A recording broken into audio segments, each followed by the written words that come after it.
Olá, no programa de Fato e de Direito de hoje nós vamos falar sobre os 70 anos da consolidação das leis do trabalho.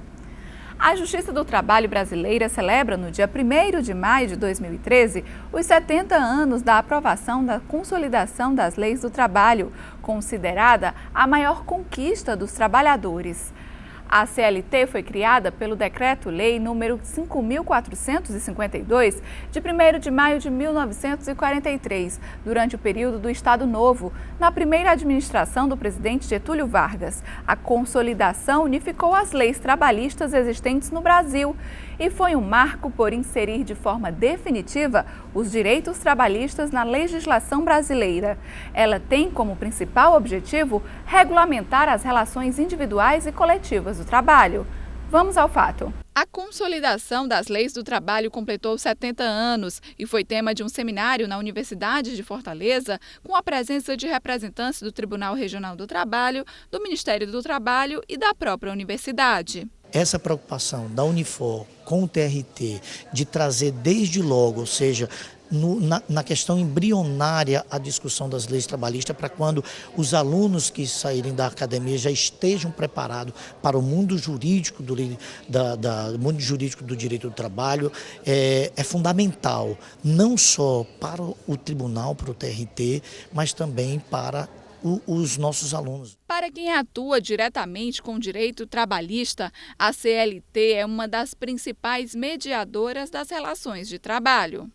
As relações de trabalho, desde há muito tempo, nunca foram tão pacíficas, né? E a CLT veio com esse objetivo de pacificar essas relações, de modo que 70 anos, apesar disso, ela não é uma norma velha. É uma norma sempre atual e mesmo nas pequenas modificações e mesmo a própria Constituição abrigou, passou a fazer constar do seu texto regras que já haviam sido previstas na CLT.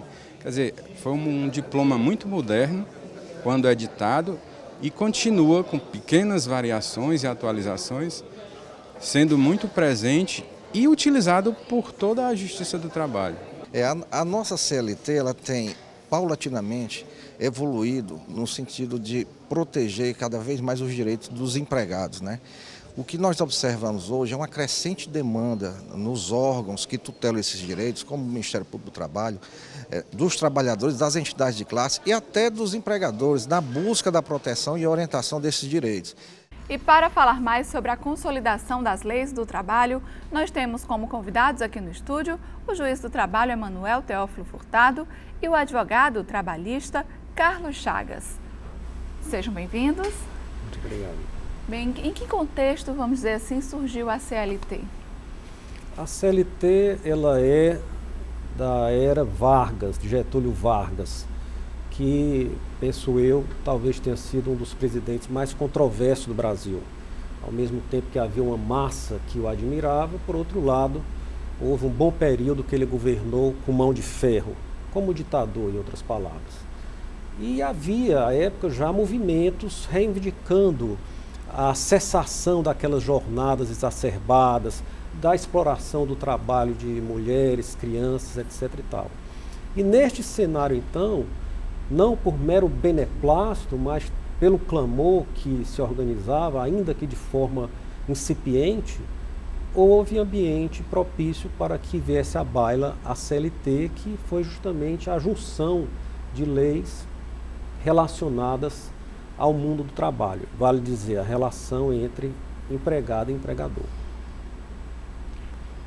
Na verdade, só acrescentando o que o Dr. Emanuel aqui falou, tivemos na década de 20 a nossa grande revolução industrial e o movimento operário brasileiro já iniciava a sua grande organização, sob a influência dos imigrantes italianos, anarcossindicalistas, em sua maioria. Então tivemos as grandes greves em São Paulo, já no processo do início de industrialização. Era uma questão de tempo termos então a organização, já havia a movimentação, as primeiras paralisações. Então, o passo seguinte, a exemplo do que ocorreu na Europa, teríamos a organização sindical surgida de forma espontânea, né? E o que nós presenciamos foi, Getúlio assume a presidência da República e já sob a égide da Constituição de 1937, a chamada Constituição Polaca, que estabelece o Estado Novo, ele então regra e estabelece um modelo de organização sindical no Brasil e, de uma forma aparentemente dadivosa, concede os direitos individuais. Então, nós temos um complexo de direitos individuais que não é fruto diretamente da luta, da organização dos trabalhadores, mas por mera concessão do Estado. Mas isso não foi de forma despropositada, porque isso se deu para estabelecer digamos assim, a repressão à organização coletiva. Então, de um lado, nós temos, sob a inspiração francesa, os direitos individuais, um conjunto de direitos, onde reconhece a desigualdade das partes, onde estabelece a necessária protetividade para aquele que é hipossuficiente ou aquele que se acha em situação de desvantagem na relação de emprego, mas, por outro lado, tolhe a possibilidade de haver liberdade sindical, que haja a organização coletiva dos trabalhadores e empregadores e passa ao Estado a ditar um modelo de organização sindical que passa a ser estruturado a partir do princípio do sindicato único, da contribuição sindical, né, e de um rígido controle estatal, inclusive com o estatuto padrão, a ser aplicado às entidades sindicais. A gente pode aqui listar quais são esses os principais, vamos dizer assim, direitos trabalhistas que foram realmente consolidados aí junto à CLT? A CLT é dividida em vários capítulos, onde do 1º ao 12, ela trata do que é realmente uma relação de emprego, fazendo uma definição de quem é a figura do empregado, quais são as características de uma relação de emprego, como a pessoalidade, a não eventualidade, a subordinação e a remuneração. Também identifica a figura do empregador, aquele que vai comandar esse trabalho que é entregue ao empregado. Daí se chamar também uma relação de alteridade, em que o empregado entrega para o empregador a sua mão de obra, e depois vem tratando de uma série de assuntos relacionados, como disse o Dr. Carlos, à relação individual de trabalho. Por exemplo, a questão da emissão da carteira de trabalho, que naquela época era importante, como o é ainda hoje. Ainda hoje a carteira de trabalho é, para o trabalhador, o passaporte para o mundo do trabalho. E é um direito importante que atesta a sua condição e onde se consignam as condições de trabalho, vale dizer, a data da admissão, o valor contratado, a função para a qual o trabalhador foi contratado, os seus períodos de férias, os pagamentos de FGTS e assim por diante. Daí para frente a CLT vem tratando da questão da identificação do trabalhador, da forma de admissão no contrato de trabalho, para depois tratar de um tema relevantíssimo, mesmo sendo de 43, continua numa atualidade extrema, qual seja a questão da segurança e medicina do trabalho. É bom que o telespectador saiba ou relembre que o Brasil, infelizmente, guarda consigo um dos maiores índices de acidente do trabalho e doenças profissionais do mundo. Então, já naquela época, o legislador seletista anteviu a necessidade de cuidar da saúde e integridade física do trabalhador e, portanto, legislou, positivou, colocou na CLT as formas de proteção, a identificação do trabalho insalubre, do trabalho perigoso e os encargos que adviriam para o empregador diante dessa realidade. E daí para frente começa a tratar da duração do trabalho, exatamente para evitar questões relacionadas a jornadas exacerbadas, fatigantes e exploradoras da mão de obra de quem a recebe.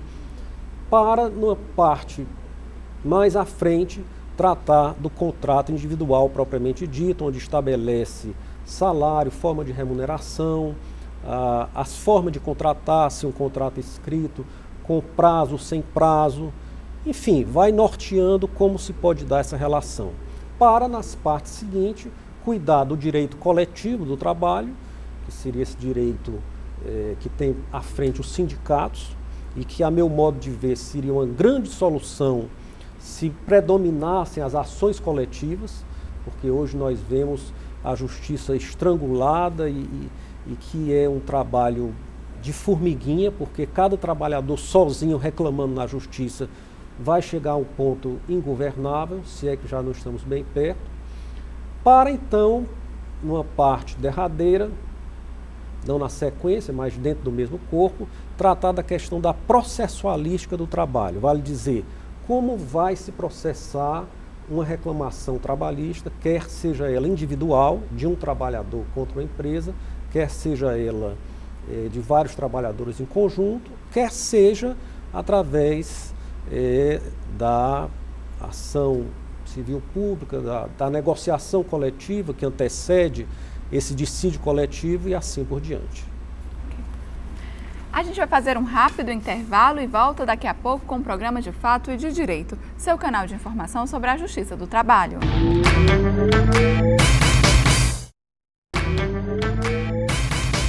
Estamos de volta com o programa De Fato e de Direito, falando hoje sobre a consolidação das leis do trabalho. Mas antes de dar continuidade aos nossos esclarecimentos, você vai conferir agora o quadro Em Termos.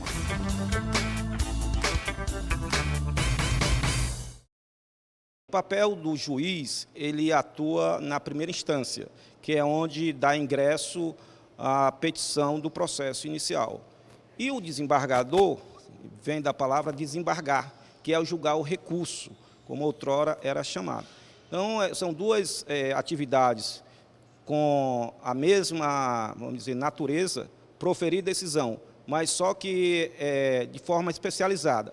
O juiz de primeiro grau profere a sentença, se a pessoa se inconformar, porque não foi o resultado que ela esperava, então é humano que ela possa recorrer, que é o chamado duplo grau de jurisdição. Então, os desembargadores nos tribunais, que são os tribunais de segundo grau, de segunda instância, resolvem, nesse nível, o inconformismo demonstrado pela parte que perdeu o processo.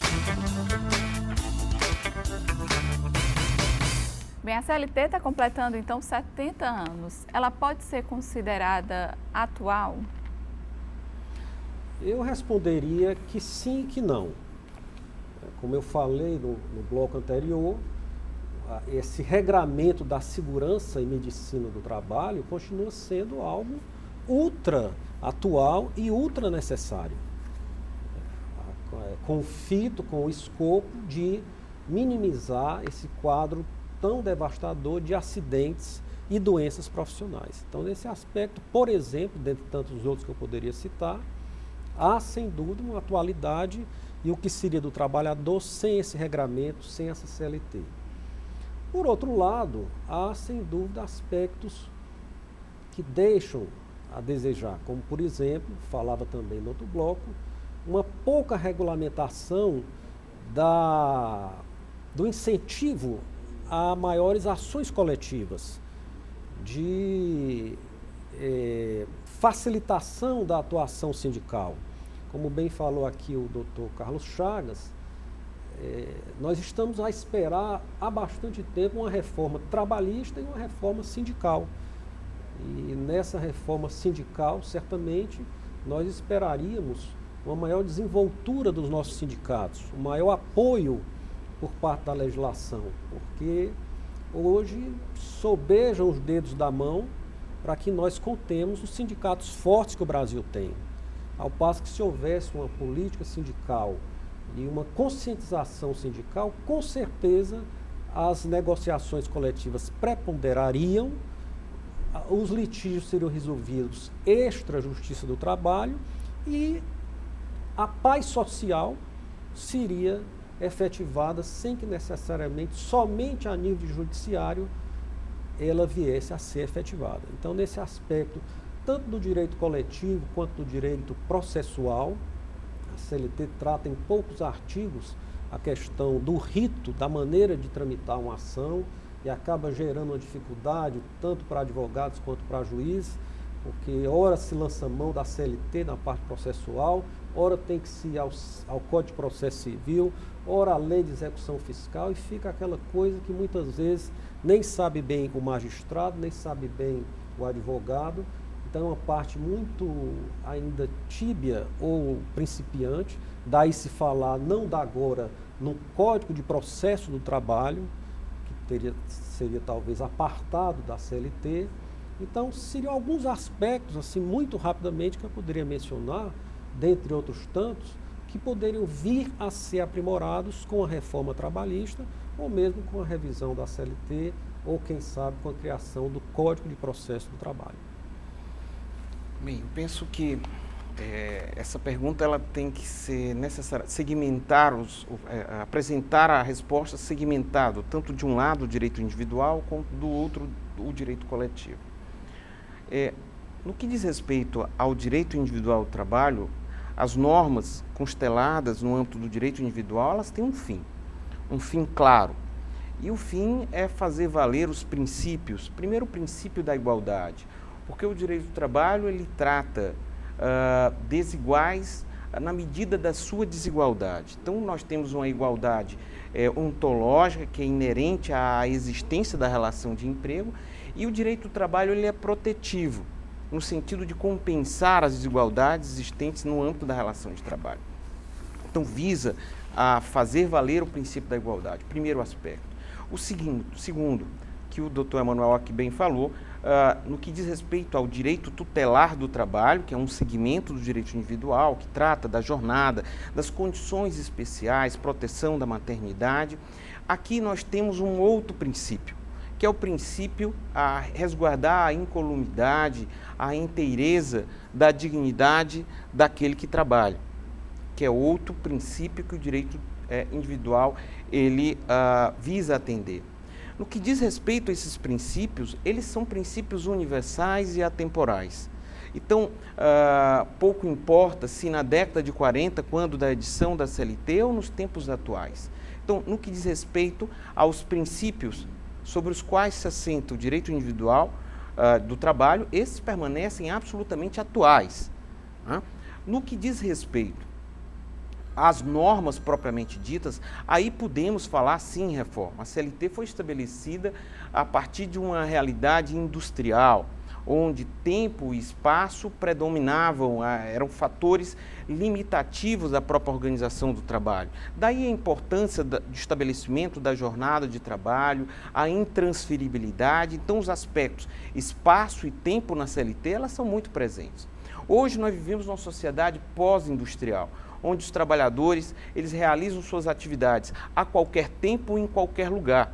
Então, uma legislação, normas que foram feitas para uma sociedade industrial, essas normas não mais respondem, não mais atendem e fazem valer esses princípios que primeiramente aqui nós mencionamos, da mesma forma que na década de 40. Temos uma realidade outra e que reclama a atualização do direito individual. Sob o aspecto do direito coletivo, a rigor, nós não tivemos aqui consagrado o princípio da liberdade sindical. Nós temos, na verdade, as sequelas, nós temos as estruturas de um modelo sindical associado a uma percepção corporativista e autoritária. Daí porque nós temos sindicatos únicos, daí porque os sindicatos ainda hoje recebem uma contribuição compulsória e que, queira ou não, o empregado ou o empregador, ele há de ser representado pela entidade da sua categoria. Ele não tem liberdade de escolher a entidade que pretende, que entende que é mais apropriado ser representado. Então, no que tange ao direito coletivo, me parece que a reforma ela se apresenta muito mais urgente. Então, o fluxo das reformas, ao nosso ver, teríamos que ter primeiro uma grande reforma sindical, e tivemos em 2005 aqui o Fórum Nacional do Trabalho, onde apresentou a estrutura apresentada, é uma proposta muito interessante, que o projeto de emenda à Constituição segue no Congresso Nacional, primeiro a organização sindical, depois de fortalecidas as entidades sindicais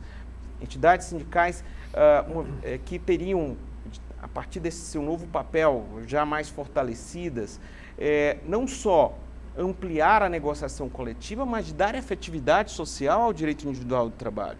Então, poderíamos pensar uma reforma do direito individual e aí sim, nós não teríamos no judiciário o que nós presenciamos hoje. Anualmente, a Justiça do Trabalho ela recebe em torno de 2 milhões de ações, um número absolutamente inconcebível. Então, por último, teríamos sim a reforma do judiciário trabalhista dentro desse fluxo. Primeiro, reforma do direito coletivo, direito individual e, por último, do direito processual e da justiça do trabalho. A gente vai fazer mais um intervalo e volta em instantes com o programa De Fato e de Direito, seu canal de informação sobre a justiça do trabalho.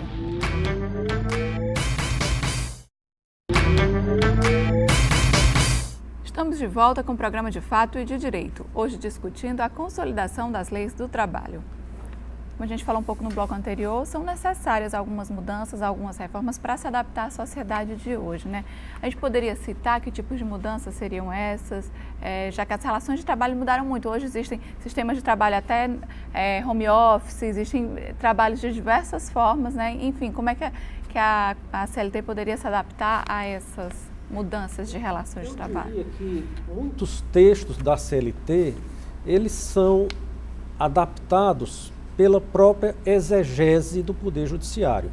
Por exemplo, me vem à mente, no presente momento, o artigo 482, que trata da justa causa que é dada pelo empregado, de tal forma que ele pode ser posto para fora sem receber verbas rescisórias.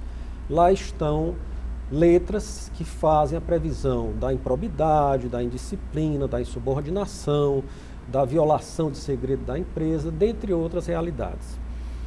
E aí se pergunta, em 43 não se tinha ideia da internet, por exemplo.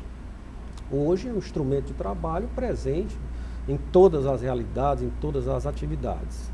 E aí se pergunta, por exemplo, no ambiente de trabalho, o mau uso da internet por parte de um trabalhador deixará de ser punido porque a CLT não falou na palavra internet lá nos casos de justa causa? Certamente que não. O magistrado, a Justiça do Trabalho, se for o caso, saberá enquadrar em que tipo de justa causa aquele trabalhador incidiu ao usar indevidamente a internet, por exemplo, passando parte da sua jornada no Facebook com colegas, ou quem sabe mandando mensagens inapropriadas para colega de setor, ou até relacionadas à abordagem de natureza de assédio moral ou sexual através da internet. Mas, mesmo não havendo internet em 43, há como encaixar nesse dito artigo 482. Por exemplo, se tratar de uma agressão a um colega de trabalho, nós podemos admitir que houve uma lesão à honra ou boa fama, que está previsto lá, sem que na época existisse a internet. Ou se há, por exemplo, a utilização do tempo de trabalho toda em função de atividade de lazer, dizia eu, Facebook ou jogos de passatempo, nós poderíamos enquadrar como desídia ou como indisciplina se a empresa, porventura, tiver um regulamento dizendo como o trabalhador pode utilizar a internet no ambiente de trabalho. Então, algumas coisas efetivamente precisam de uma reforma, como aqui já falado muito bem pelo Dr. Carlos Chagas e por mim mencionado.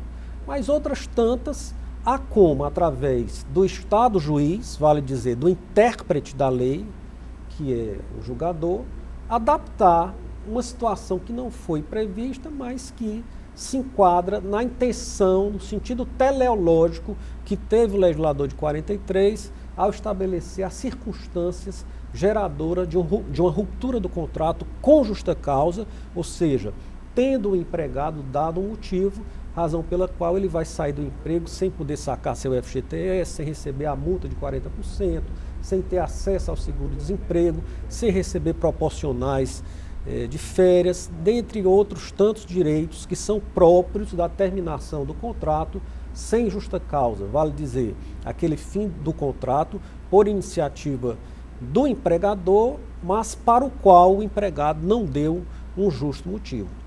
Então essas adaptações, elas prescindem de uma reforma. Outras tantas não, já têm que ser repensadas.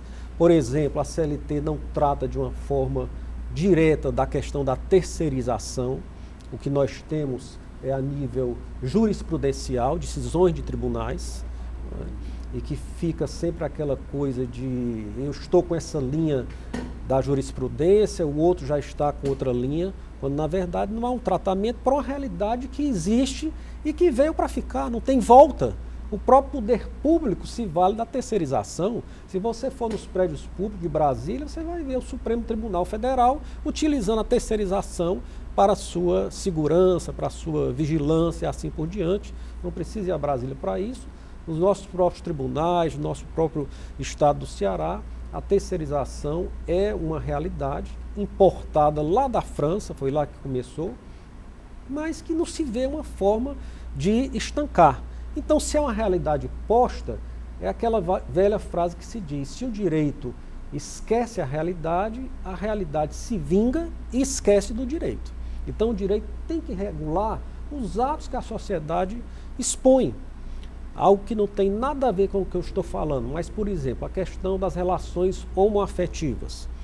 Se o direito não regrar, o direito vai ser esquecido e a situação vai continuar existindo e o direito vai acabar perdendo a credibilidade social. Então, se é uma realidade, pode até ser que a religião não queira mexer ou não queira transigir com tal situação, mas o direito, que é o Estado, o juiz, e o Estado legiferante, que faz a legislação, ele tem que se pronunciar sobre aquela realidade. Então, trazendo para a nossa questão trabalhista, eu menciono a situação da terceirização. Seria muito bom que houvesse um regramento onde se preservasse o máximo possível a condição do trabalhador, porque, a meu ver, na terceirização, quem mais perde é o trabalhador, porque ao invés de ele ser diretamente empregado numa empresa de grande porte, que lhe daria uma segurança na necessidade de uma execução, ele vai ser empregado de uma empresa de pequeno porte, que é a colocadora da mão de obra, né? Além de gerar a sua dispersão, porque ele sai pulando de galho em galho, de local para local, onde bem aprouver ao seu empregador direto colocá-lo. Então, a questão da mobilização, da junção, do surgimento de lideranças fica comprometido. Então, é algo muito nefasto para o trabalhador. E nós não temos um regramento, uma lei, devendo ser dito aqui, que nós, no Brasil, temos a cultura da lei. Nós não temos a cultura do common law, de países que sobrevivem, e muito bem, e às vezes melhor do que nós, só com o que é decidido pelos tribunais, com o que é objeto da jurisprudência. Não é essa a nossa realidade. Nós, brasileiros, temos a cultura de pegar na lei para ver se a colocamos em prática. E mesmo com a existência de lei, nós ainda temos, por exemplo, no mercado de trabalho, aproximadamente 50% da mão de obra no mercado informal. Ou seja, não se observou aí a lei da assinatura da carteira do trabalhador, do pagamento dos direitos mínimos e assim por diante. E isto com a lei existente. Imagine sem ela existir sobre determinadas situações, como o exemplo que aqui eu dei da terceirização. Ok, obrigada pela participação dos senhores. Bem, esperamos que essas informações tenham ajudado você a saber mais sobre a consolidação das leis do trabalho. E não esqueça, você também pode participar do programa De Fato e de Direito, mandando suas dúvidas e sugestões sobre relações de trabalho, direitos e deveres de patrão e empregado. Participe, o nosso e-mail é o defatoededireito@trt7.jus.br e o nosso telefone é o 85 3388 9426. Para você que está nos acompanhando e deseja conhecer mais sobre a Justiça do Trabalho, também pode acessar o site www.trt7.jus.br e a gente já convida para o nosso próximo programa. Até lá!